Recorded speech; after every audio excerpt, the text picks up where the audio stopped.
Welcome to I Support Your Business show with your host and host Mithil, a pod made exclusively to share the journey of our fellow community members of I Support Your Business Indo-Canadian community to the world. The main aim of the community is to practice the power of giving, facilitate collaborations and partnerships, and help connect people on a global platform. As your host, being the president of the community this year, as well as the founder and chief content alchemist of ISYB Content Lab, I help solopreneurs, artists, and coaches build their business online organically through content marketing.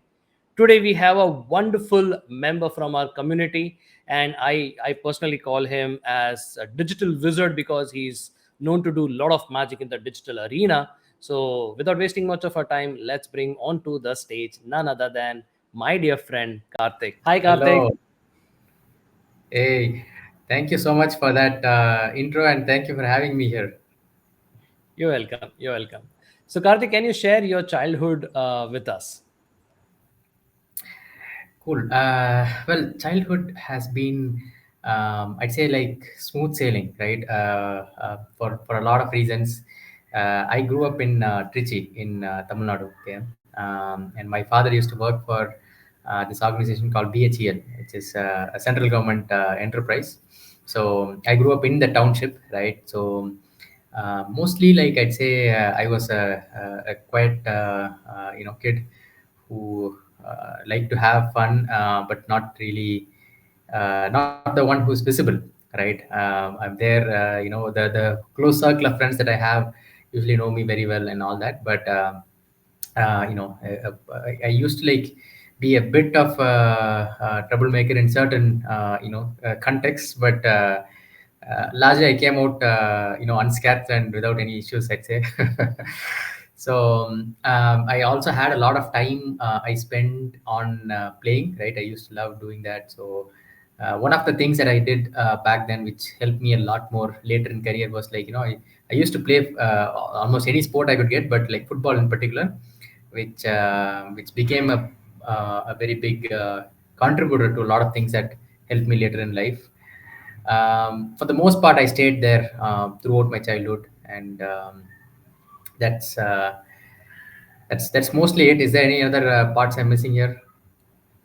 It's your childhood, Karthik. How would we know? I meant obviously. I meant like any parts that I should be like touching upon, but I think that's most of it. Yeah. It's cool.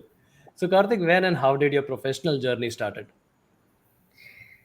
Okay, so that's another interesting one. Okay, like I've been very interested in tech from early on. Okay, and one of the reasons what contributed that was I had a sister. Okay, who was elder to me by 3 4 years, and she got put into like a computer science coaching class, and me being the me, I wanted everything my sister had. So as a very young participant, usually the kids there were like about like 12, 10, something like that.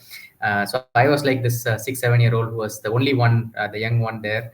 So I always had this special treatment and all that. So that gave me like an interesting exposure, and rather like a high pedestal through which I was able to appreciate and develop a very high level of interest towards it. And at some point, I started like perform very very good in technology. Right, I used to be that person who your friends call when your computer hangs, or like they have some issue that was there. So I used to love doing that, love solving problems and all that. So my professional journey started when I did engineering, where I had like two favorite subjects, physics and computer science. So started with mechatronics as a field. Like that's the thing I studied, but I always was like parallelly interested in developing the technology side of me. And then when I started, I had like an option to like either go the engineering, the mechanical engineering way, or the technology way, and I chose the technology one. I had like an option to go with an L&T thing, or with Infosys, so I went with Infosys. That's where it started, and I spent like about 4 to 5 years there, a lot of learning, and that gave me like the platform on which I'm probably standing today. Wonderful. That's really cool, Karthik. So, Karthik, when did you turn into an entrepreneur?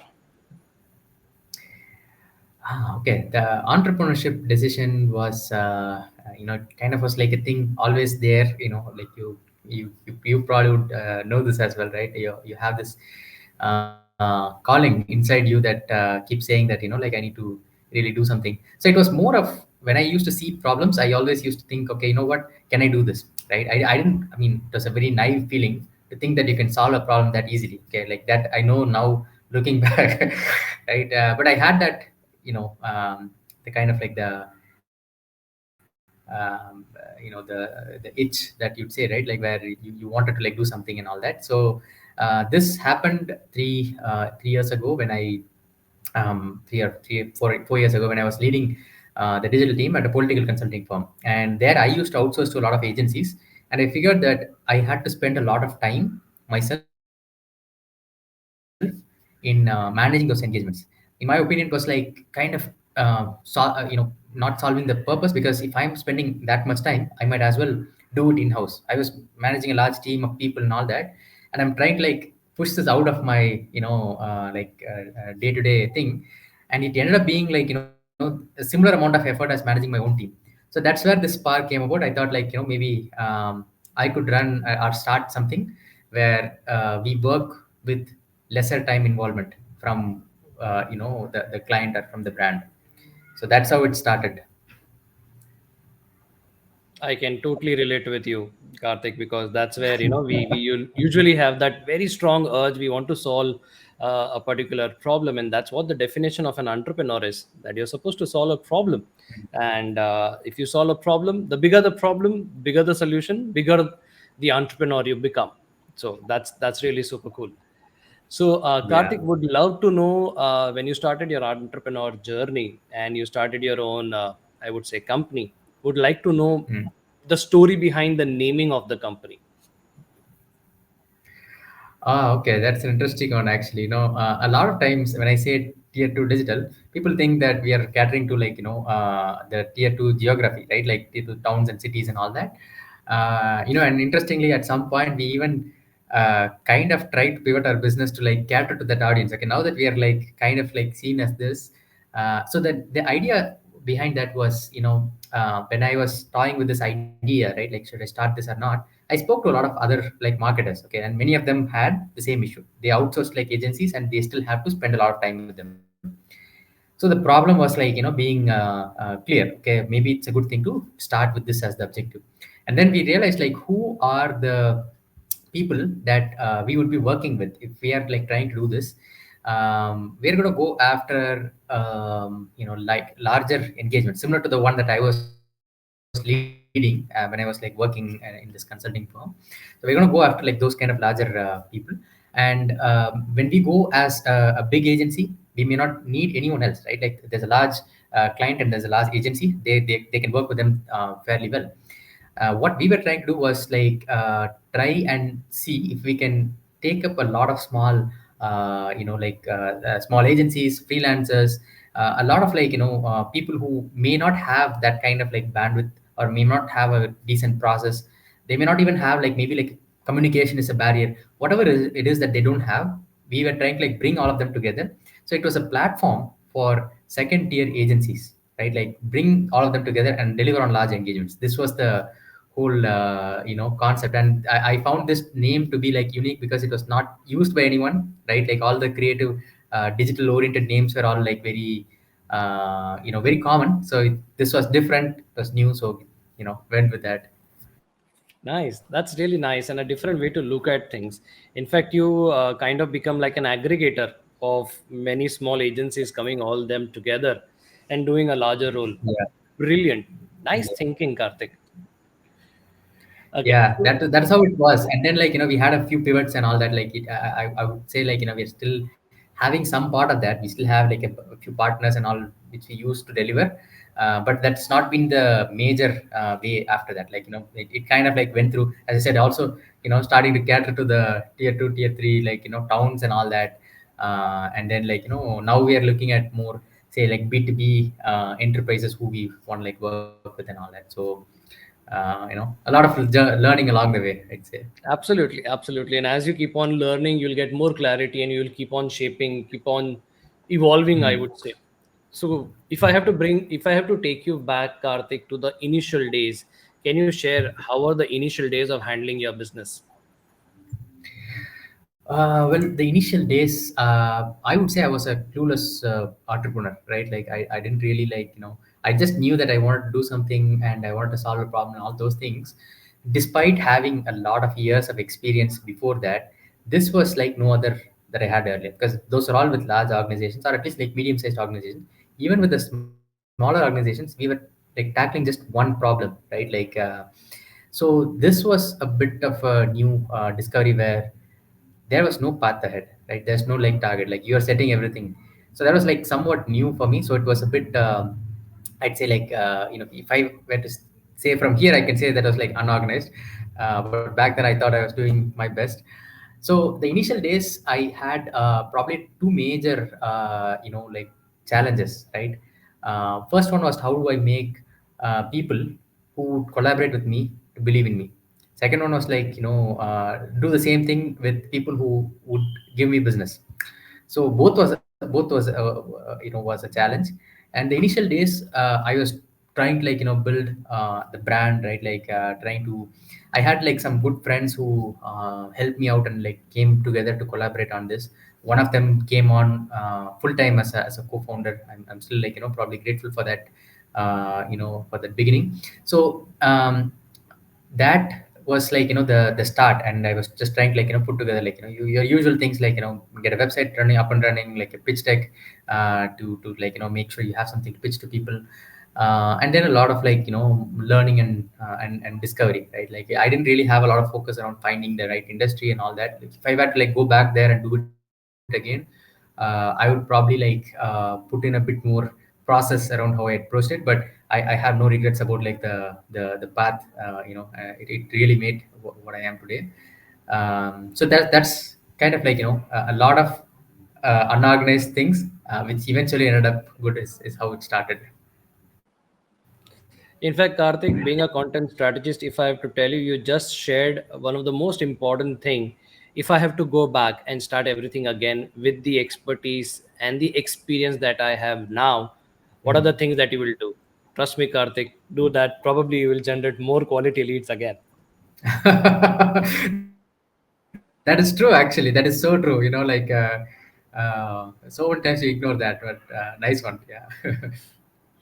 So, Karthik, Mm. I know you shared a couple of challenges that you had, but if we have to go deeper, what were the hiccups and the learnings that you had over this many years while building your business? Sure. Yeah, I'd say like the two problems that I was facing, right? Like one was convincing people to work with me and join with me, and the other was like trying to convince clients to provide me business. I think for me, kind of one aspect would have made me better in both of them, which is focusing on the right industry, focusing on the right people, the right size of business. I was kind of like there, being the every thing for everyone, right? Which is like a lot of people would say like it's a surefire way to get burnt out, or just end up unsuccessful. But it kind of like was, let's figure it out along the way. But what I would rather say, if I were to go back, I would set the rules on like where I want to play, as opposed to like the market deciding it, right? I think that's just so powerful and empowering when you know, right? Like this is where I would operate. This is who I am. That's why I came into this, right? Like and kind of tying it back to that, the why would have been like a lot better, right? So I would probably fix the size of clients I want to work, fix the industries I want to work with, and only work with them. I mean, expanding from there is a altogether different thing, but I would start there. So that's what I would probably like define as the first one. Like, I mean, there are like so many things I would say, but this is probably the big one. Awesome. Thanks, Karthik. So, Karthik, now since you have been an entrepreneur for quite a long time, can you share 5 things that you feel an entrepreneur must have in their business? Okay. Well, I'd say having a grasp of their clients and the primary problem that they are solving for their clients, right? Like, what is the value that they are bringing in to their clients or their consumers? So that customer understanding probably is like one thing, right? If you have to talk about, like, I mean, I'm just keeping it very wide, right? Like, so that's probably the first thing I would say, right? That's really where the business hinges. Everything else, like, is secondary, right? That problem, who are we solving it for, and why is that working, right? Like, why can't the customer solve it for themselves, right? Like, why are we there to solve? um, and second one I would say for an entrepreneur is to make sure that they know to delegate, right?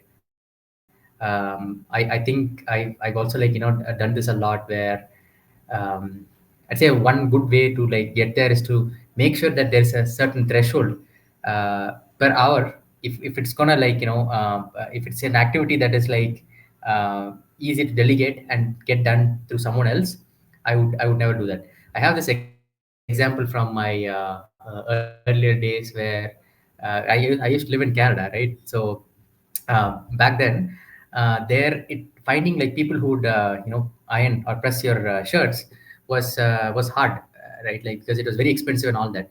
At some point, I realized, right, like, the company I was, like, working for is valuing my time at, like, let's say $100 an hour.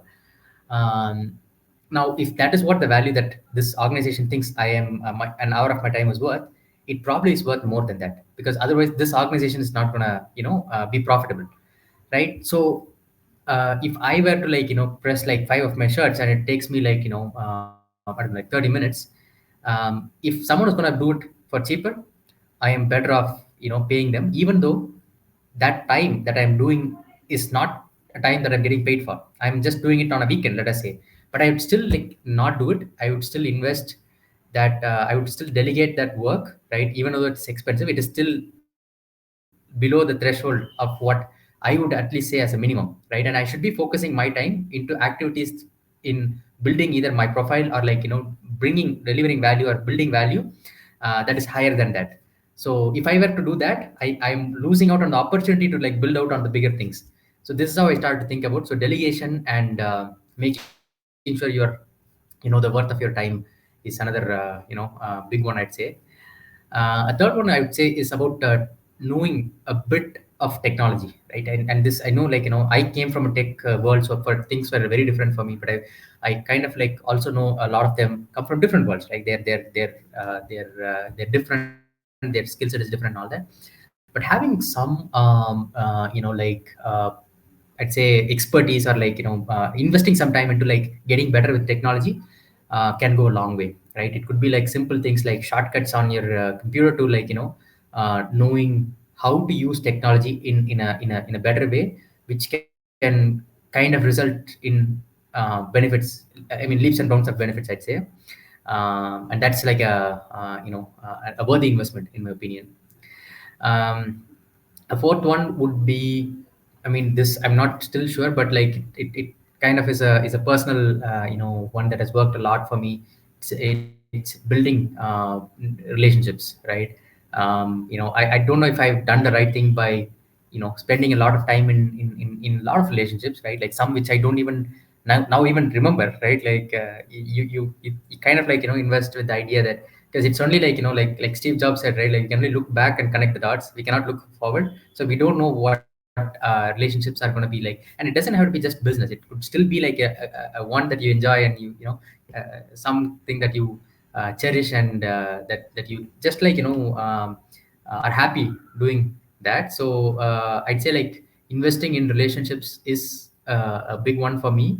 But I know a lot of people also have mixed things, right? Like, they prioritize different. So it's like kind of like taking it with a pinch of salt for each person, I'd say. um, a fifth one I would say is focusing on what I'm doing, right? Like marketing. This is a plug here. I think I'm kind of running an agency here, but we don't do a lot of our own marketing, right? We don't really market ourselves effectively. We don't do it well enough, right? And I think that's needed. Everyone needs to know that you exist. and different people have different ways of doing it, but everyone needs to be doing something. That's, you know, that's another like point. Is that I think we're good with the number. You can I go think on, so. but No, no, I think these are really good ones, and in fact, note taking worthy. And surely, I was just imagining if you were able to outsource now you're marketing to some other agency, right? So like this is yeah, how actually the ecosystem is built, because that's how the things work. And usually it always kinds of boils down to the next level, to the next level, to the next level. So again, the levels are on the top also, levels are at the bottom also. So it's all about that, and that's how people evolve, people grow. And this is an interesting topic. We can go much more deeper into that, but that's for some yeah, other day. yeah, So absolutely. Karthik, being an entrepreneur, definitely it's fun as well as it's a roller coaster ride. But how have being an entrepreneur changed you as a person? Okay. I mean, there are a lot of things I'd say I've changed, right? Like I think the point I just now mentioned, I'm just getting better at it, right? Like knowing the value of your time and all that. What I would in general do is it's made me be more appreciative and understanding of what everyone else does, right? Being an entrepreneur and like being part of like a lot of networks gave me insight into what so many other people are doing, right? And I have this respect for a lot of other entrepreneurs who are there, right? Like who've been doing this. They may not even call themselves an entrepreneur, right? Like they're just like they're doing it, but it's just like improved my understanding, right? Like one good example is like I heard about someone mentioning this, right? Like that when we have calls from sales calls, like most everyone receives a lot of them. um, I mean, many of them don't even like respond or pick up and all that, which is like fine. Like that's how they want to manage their time. That's their choice. But it's just about being a bit nice to everyone, right? Because we know that we are all also like we could be in a similar position where we are like trying to like get through to the market and try and like get to expand and all that. So it's kind of like made me appreciate what every other person, every other profession does a lot more, because I know that each and every one of them are doing a great job. It's just so difficult to do what they do. So just be a bit more appreciative, supportive, and thankful that they are doing it, even though it like they may be bothering or whatnot. It still is like a reminder that someone else is also trying to like crack their day, and I have a lot of respect for that. That's one major one I would say. Wonderful, Karthik. Karthik, let me ask one question. If there was a secret potion, right, a formula to establish a business, uh, do you really resonate? Like, is there a success or a secret potion to establish a business? Ooh, okay. Well, um, I don't know if there is like a secret, one secret portion. Maybe it could be a combination of a few things. But I'd say like there are few essentials that just will not, without it just won't work. I think grit is one of them, right? It's just like no matter where you are, like at what stage of the journey and all that, if you don't decide to continue, right? Like I mean, sometimes you need to know to stop also, but in general, almost every entrepreneur would probably had self doubts, like which I would probably like agree and liaison with. So um, when those come, I think the factor that you need to pull yourself together and like continue on, that's one thing. And if they're doing that effectively, if they're using all the other things, right, like identifying the problem, right, being nice to their like customers, being nice to their team, building a solid culture, right, which doesn't get talked about enough, but it's extremely important. If they do all these other things with grit, I think anyone can find solution, no matter what the size of the problem is. Eventually they'll find a solution, and eventually they'll find success there. It's actually deep, Karthik, that you are saying, and I think that's the foundation also.